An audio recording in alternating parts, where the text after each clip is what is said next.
Good morning, everybody, and welcome to the Glory Reds podcast. It's your boy, Don Benito. And today we are going to be talking about Jason Sancho again. Because guess what? His saga continues. There are a little bit of twists and turns in the Jason Sancho situation. So that story is not yet final. Jason Sancho could find himself staying at Chelsea. Jason Sancho could find himself back at Manchester United. And Jason Sancho could find himself in Borussia Dortmund. Which one will it be? We're going to be talking about that. Number 2, we're going to be talking about Tyler Dibbling, the British sensation that has just got the Premier League on chokehold. Everybody is trying to sign this player. He's an attacking midfielder, plays for Southampton. However, his price tag has been set. Do you know what that is? We will get into it. Finally, an injury boost. We are about to be blessed with some of our senior players back that are going to help bolster our team. Now, need I remind you that just before the international break, that bench was full of children. No senior player in there, maybe one or two, but it was thin. So we're going to be talking about that. And also a little bit, some tidbits on Onana and a few stuff that we can be talking about. And before I get into it, I want to remind you guys that we are back now on Spotify. Hit us up on Spotify. I know some of you are not able to catch us on YouTube, but you guys can jump and find us on Spotify. With that being said, let's start the show. Right. So this week has been crazy. Absolutely crazy when it comes to stories. In fact, international break, I told you guys, international break always has a lot of drama, and this week was not excused. Now, you remember I spoke about Jason Sancho saying that he was going to come back to Manchester United because Chelsea were not willing to sell him. Chelsea were willing to terminate the contract, and then incur that penalty that they were going to receive, but they were willing to do it. But as the week rolled on, stories started to change. Now, the latest on Jason Sancho is Chelsea are still not sure if they're going to sign this player, because the Jason Sancho that they thought that they signed, the Jason Sancho that finished off his season with Borussia Dortmund, or they thought that they signed the Jason Sancho from Borussia Dortmund. But a lot has transpired, and you guys know the stories. It has been very, very tricky. Now, we said it here on the Glory Reds, and I'm pretty sure a lot of Manchester United fans were in the same agreement that Jason Sancho is not good enough. With all the baggage that he brings and all the attitude that he brings for the price tag that we bought him, it's fine. We are cool without players like this. We are cool. He fell out with Erik ten Hag he wasn't able to recover from that. He never came back from that. Whether it is with the fans or individually, I don't know. He was never able to bounce back from that. Fine. Then we found him a place to go. Chelsea welcomed him with open arms. But it turns out that they were waiting for the same player. Like the player that arrived at Chelsea who provided those 4 or 5 assists, I don't know, in those few couple of games, and the 2 goals that he scored. They were hoping, that's the word. They were hoping that Jason Sancho was going to continue. But like I know and you know that Jason Sancho is nothing special. He's a technical player, technically gifted player. He's a baller. Some people will call him a street footballer because he's very gifted on the ball. But other than that, he doesn't exude that world-class status. He doesn't have that thing where you be like, Jason Sancho is world-class. Nah, because of his up and down form.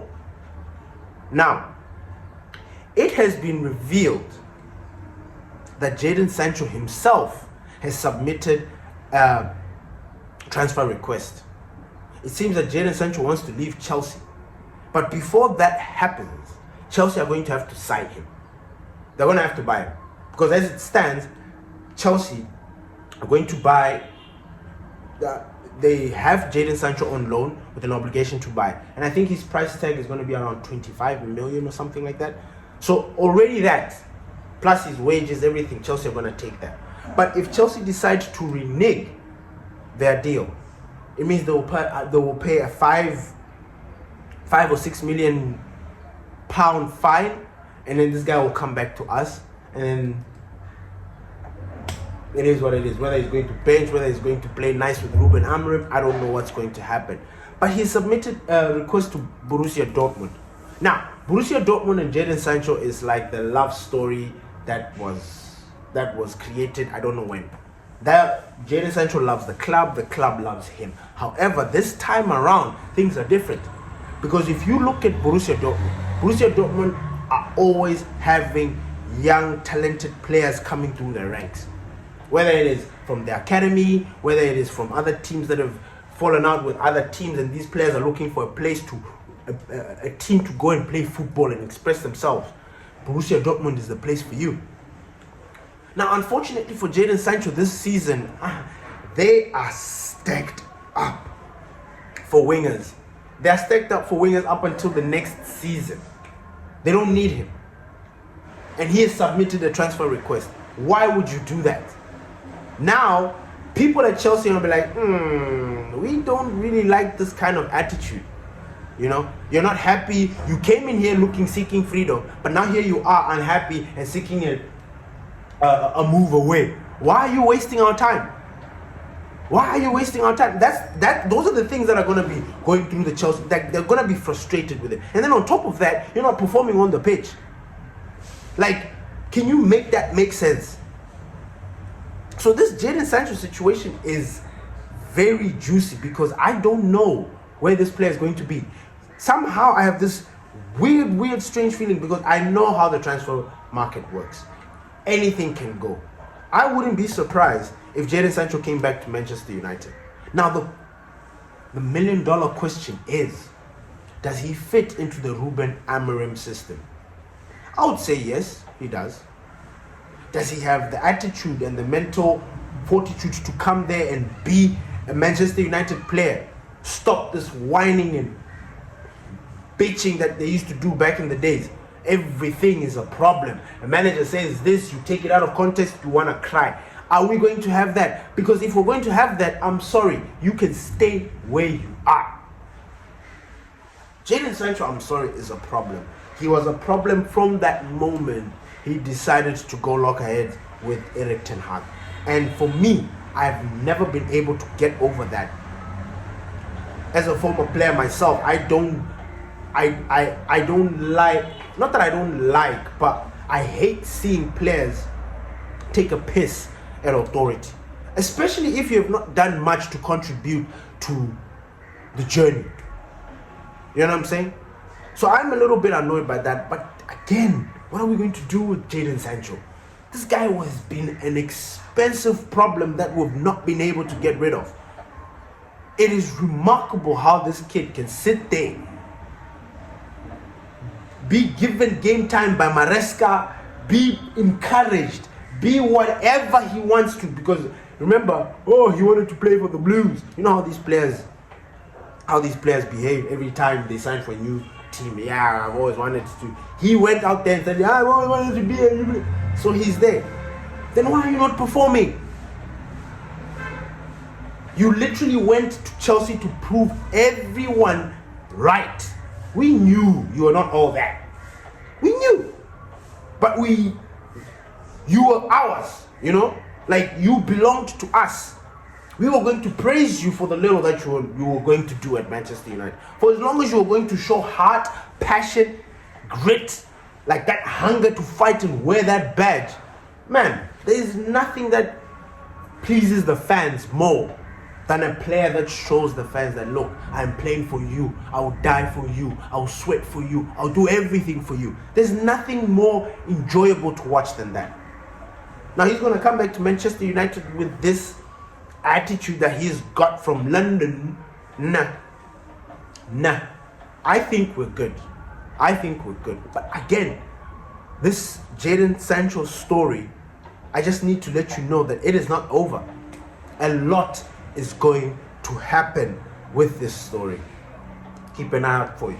I will keep updating you and making sure that you guys know what's going on with this Jaden Sancho story.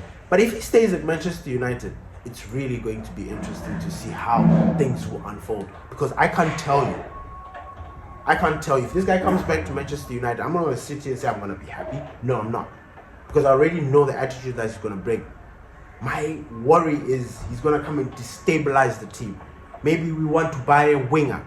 Maybe we want to buy another, you know what I'm saying? But we can't because Jaden Sancho is there.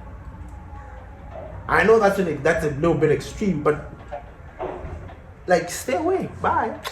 You know, it's finished. The second topic that I want to talk about is Tyler Dibbling. Now, if you're watching the Premier League, there is no way you don't know about this youngster. Yes, we've not talked about him here yet, but we've been watching him. And for us football lovers, we know talent when we see it. And Tyler Dibbling is it. This boy, I don't know, 18 years of age or 19 or whatever, for Southampton, he's special. He's really, really special. Tyler Dibbling is special. He's an attacking midfielder. You know, you watch him play for Southampton, you would think this kid has been playing for Southampton for years. And he's just he's a kid. He's a baby. But that baby leads the attack. That midfield, he leads it. He can carry that ball and move with it with confidence. Like, I like players like that. They are a joy to watch. A player that fears no evil, sees no evil, and hears no evil. He just goes. Beautiful. Tyler Dibbling is that kid. Right now. Well, I'll tell you, this whole week we've been linked to Tyler Dibbling because it's an international break. Some scouts were sent to go and pay attention to him, to go and look what won. And yeah, we did. Now, it turns out that Southampton have slapped £100 million price tag on this boy. So anybody that is trying to go and get this boy because of the frenzy that he's created, you would have to cough out £100 million. Now I ask from the bottom of my heart, is that his valuation? In a very distant universe or parallel universe, whatever you want to call it, probably. But for the economy and how things are moving in the Premier League, nah. Enzo, Jack Grealish, 100, Declan Rice, 100. This kid is 100. Nah. Now, I'm not diminishing his talent. He still needs to prove himself more.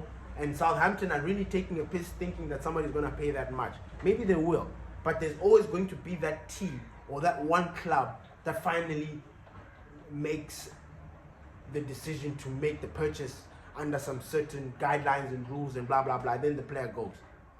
For us, Manchester United, honestly, 100 million, too expensive. We don't even roll in that bracket. We don't play there. The last time we tried to do silly things like that, Pogba, see how that turned out. You know, every time we try to sign a very high-profile player, they just decide to turn around and take a piss. That's how it always is. That's how it has been, and it's weird. So, 100M is too much. 100M for us, what we need right now, that's probably 3 players that are coming into Manchester United. I'm talking maybe in a reasonable full wing back. You know, like Frimpong, how much would that be? Like 35 million, 30 million, I suppose. I don't think he'll go above that or beyond that because of his age. How old is Frimpong, by the way? Because I think he's in the 25, 26, 27 year range. But, like, who else?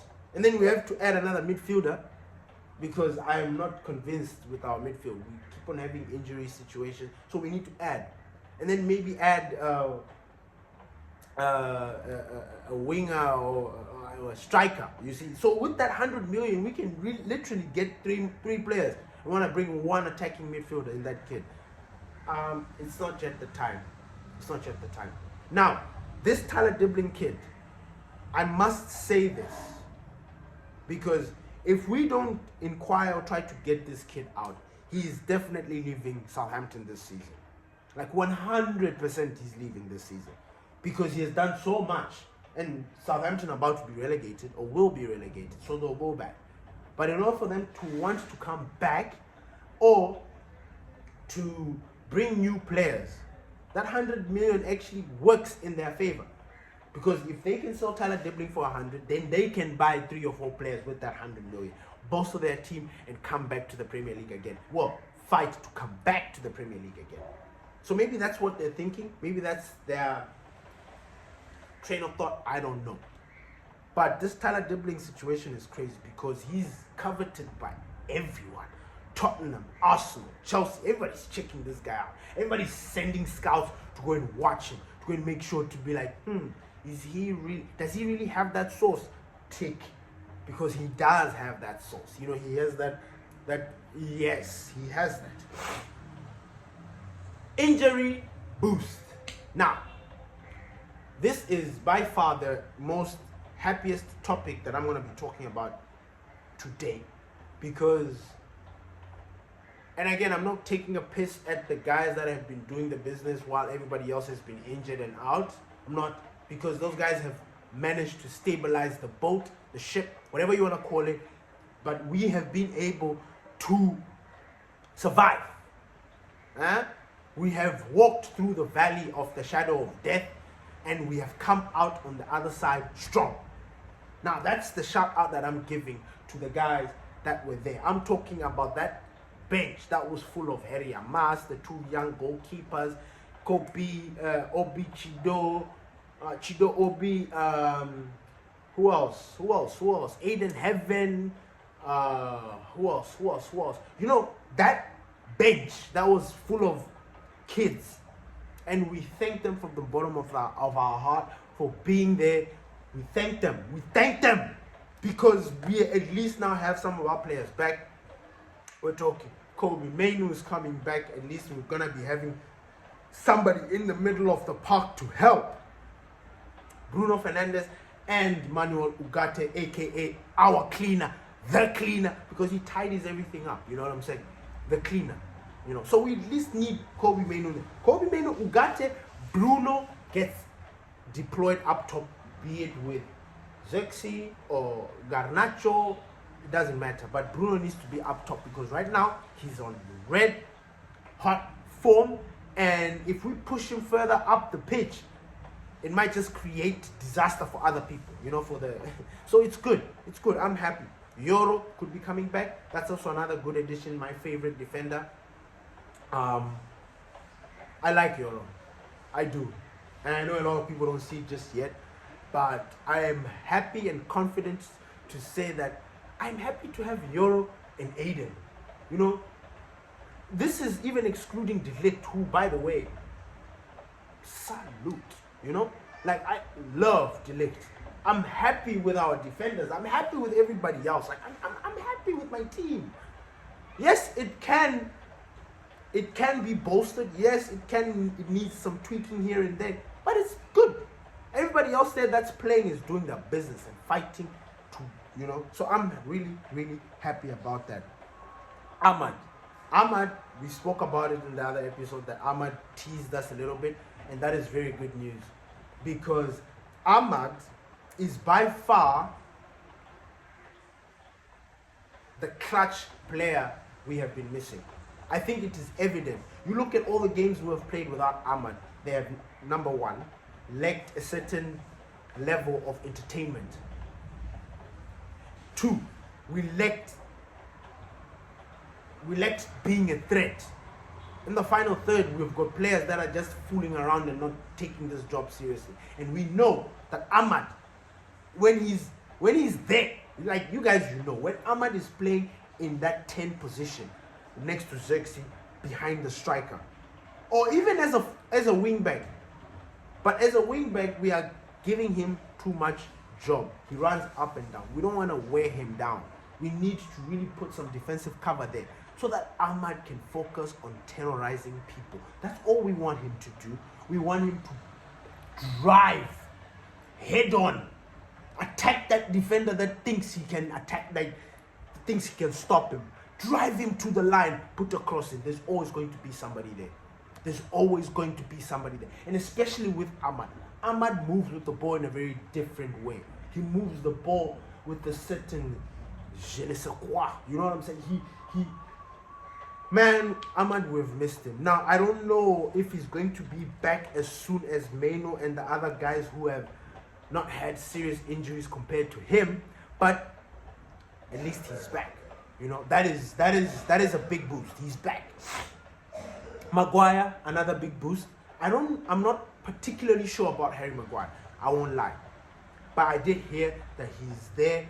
He's back. I just don't know if he's back on the grass, back with the team, if he's gonna be in contention to play in any game. I'm not too sure. So I'll put a little question mark on Harry Maguire. Aiden Heaven, we all saw him post and letting us know that he is doing well and he can't wait to get back fast. That was a good sign because that showed us that the player basically told us that, listen, I'm not injured as you guys thought I was. So you guys can calm down, I'll be back. I like that. And then Luke Shaw, Roberto Carlos is also back. You know, much needed left side defense, like much needed. The question is Luke Shaw going to be able to remain fit? Because we absolutely need him to remain fit. Even if Licha the Butcher comes back. Man, isn't it nice to have a team full of everybody there? You looked at our bench and you saw how thin it was. So I'm really excited about that. I'm really excited about the players that are coming back from injury. They're gonna feel like 8 new players. I just hope like especially for those players that have not been part of the squad for a long time, like training and being, I hope they've been there. I hope they've been watching. I hope they've been paying attention. Because now that you're fit or getting fit, when you come on and you start a game, or if the gaffer decides to put you to start, we expect you to do something. Like we expect you, well, not expect, that is a big word.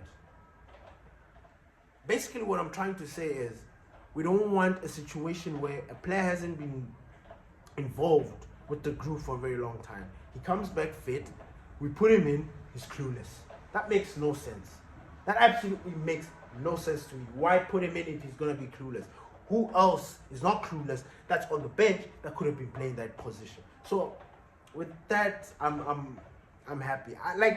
With the injured players, I literally have no problem with that ETA, that estimated time of getting better. Like I don't have a problem with it. I actually encourage it. The longer the better, because some of these guys, they don't really, it's a psychological thing.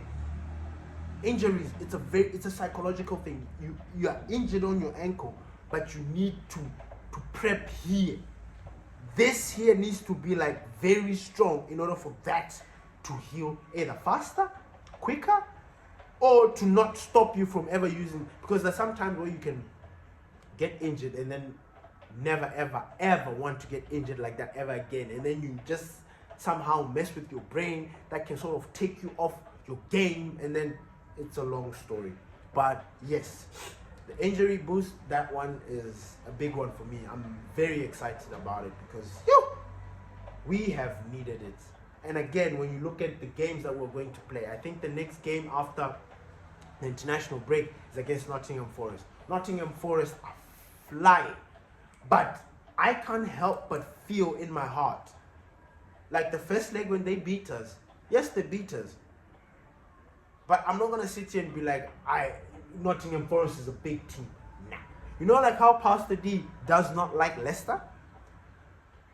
I'm looking at this Nottingham team and I'm like, yo, piss off. Especially as an opponent.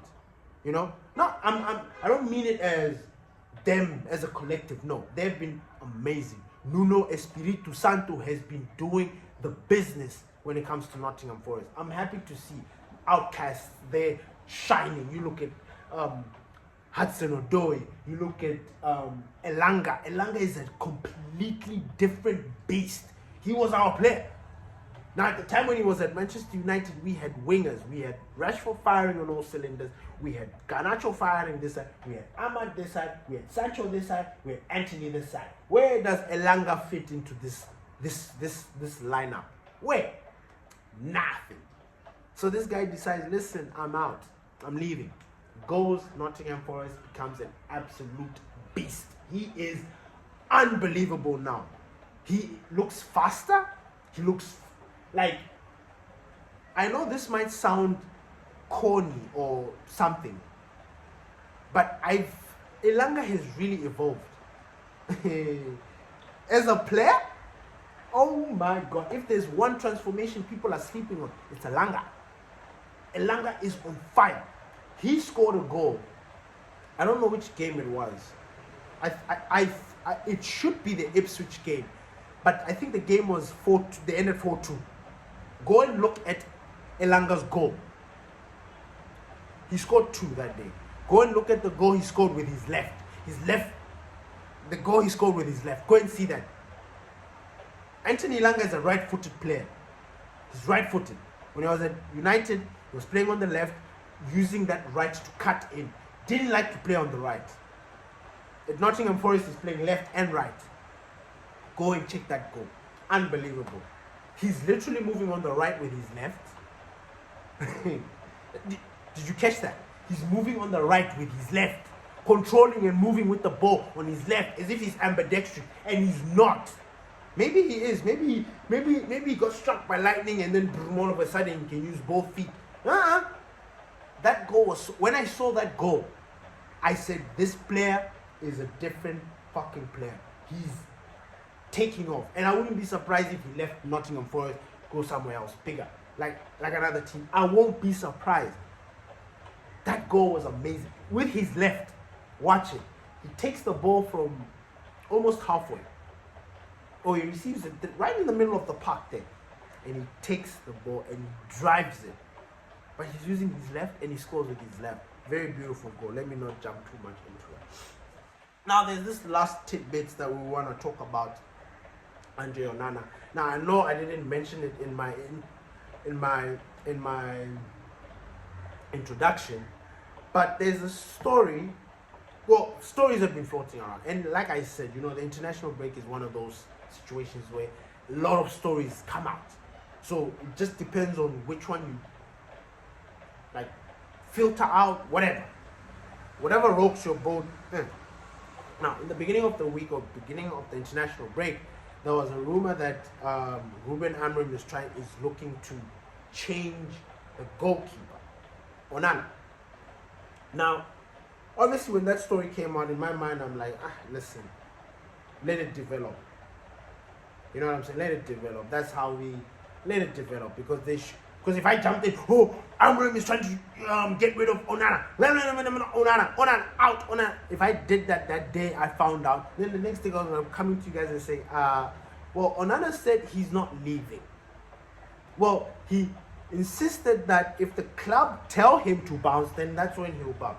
But other than that, he's comfortable and happy. Like, I would have told you that, and I just spoiled what is coming in. Anyway, yes, Onana.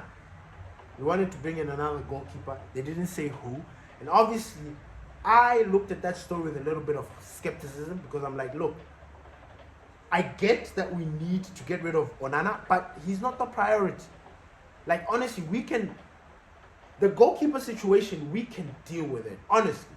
It's just a matter of choosing who we want to be our number one. Preference. Now, if you decide to demote Onana, are you going to break his spirit? Are you going to break the player for who he is? Is he going to demand now to leave because he's no more the number one? Which will now force you to look for a number two. Do you understand where I'm going? Or do we sell him and then bring a replacement? Now, if we do that, where is the money coming from? We have got other areas of the pitch that we would like to strengthen before the goalkeeper. The goalkeeper is not a priority signing. So why are we looking into that? That's why I took my time with this thing. Why?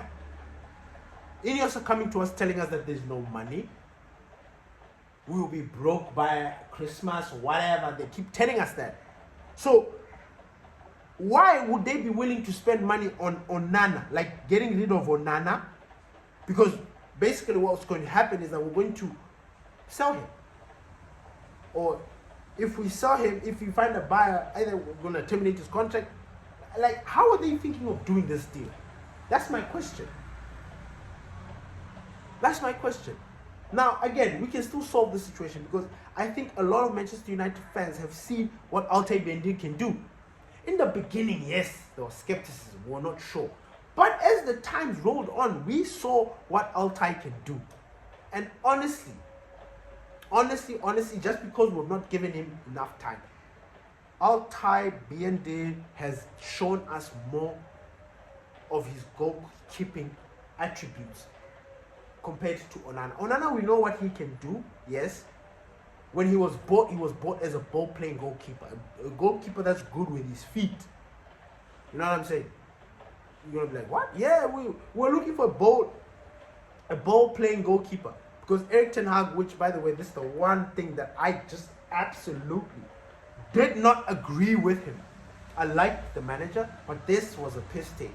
Getting rid of David De Gea, the way they did, bringing in Onana, who's worse. And then now it's become our problem. You know what I'm saying? Like, I don't like how it was handled.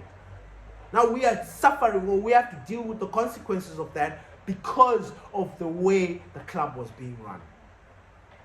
Now you guys want to go back into this mess of trying to... Look, if we're getting rid of Onana, get rid of Onana because you think he's not good enough and that you're trying to get better. But if you're getting rid of him just so that, like, waste money here so that we don't, like, that we're not going to accept. We really want the money to be spent wisely. We need the money to go to another midfielder, another centre back, another wing back, winger. We need it to go there. Striker. We have got, like, there are so many positions that need attention compared to Onana's situation. Now, Onana, like I said, he said that I'm staying. Look, like, I'm comfortable here. I'm happy here. If the club choose otherwise or say otherwise, then I will leave. Like, I don't mind. But as it stands, Manchester United are going to keep Onana. Altay Bendi is going to be our number 2. We're playing in the Europa. Altay Bendi has been playing in the Europa. Now, yesterday I was listening to something very interesting from Mark when he was like, I think somebody asked him what they think is going to happen, whether Altay Bendi is going to continue. I don't think he's going to continue because I think there was a game that we saw that Onana was now the goalkeeper. And already there, for me, I was already like, what the hell? Now, I'm not sure if, I was just like, this is a piss thing. Because I remember Jose Mourinho's season, the Europa League winning season. That season, we had Romero and David De Gea. I think that was Europe's best goalkeeper pairing ever. With the number 1 and the number 2 on levels, and comfortable with that, and know each position. Romero never tried to be funny with his position. He knew he was number 2 to David De Gea, and he was comfortable with it. He knew that he was going to play the Carabao, FA Cup, or the Europa League. Those were his competitions. David De Gea would deal with the Champions League and the Premier League. He knew it. It worked well. It was the perfect combination, bro. When we got rid of him because he wanted game time, I understood that. But, like, when we got rid of that duo, that was my favorite goalkeeper pairing ever. I mean, obviously you can say Van der Sar, but Van der Sar, I would say Van der Sar and then David De Gea with his baby self as his under, as his apprentice. Then I would say that. But yeah, that goalkeeping pairing was absolutely amazing. So What do you guys think? Do you think we're gonna have Jason Sancho back at Manchester United? Please leave a comment below. Do you think we're gonna sign Tyler Dibbling? I don't know. Do you think that Manchester United is going to get rid of Onana? That is a very interesting question, because if they do, then we as the fans should not listen to any lies, the nonsense that these guys spews about money. Because the money that they keep saying is not there, somehow will appear. And I'll give you another example. And I'm not saying that this is Ineos situation. I'm just saying Ineos, Glazers, same WhatsApp group. But remember the Ronaldo signing. When we signed Cristiano Ronaldo for the second coming. Do you remember that season? If I'm not mistaken, right up until the point where we signed, like right up until the Ronaldo situation was, we had no money. I think Manchester United told us that they were done. There will be no more purchases. There will be no more outgoing. I remember. Then all of a sudden, Cristiano Ronaldo is heading to Man City. Yes, Alex Ferguson played a role. Everybody played a role. You can't go there. Boom. This guy comes to Manchester United. Now, where did they get that money from? Where did they get that money from? Yes, at the time it was the Woodward, the Murta, right? The Richard Arnold. But again, the Glazers, they still work for the Glazers. So that was a tactic. The money came out from nowhere. Boom, boom, bang. Bring Ronaldo in. And then how much were we paying Ronaldo at the time? If I'm not mistaken, 500 or something. 400 and something per week. That's wild. This is from people that were saying that there's no money. So I don't trust the Glazers. I don't trust Ineos. They can piss off. Peace.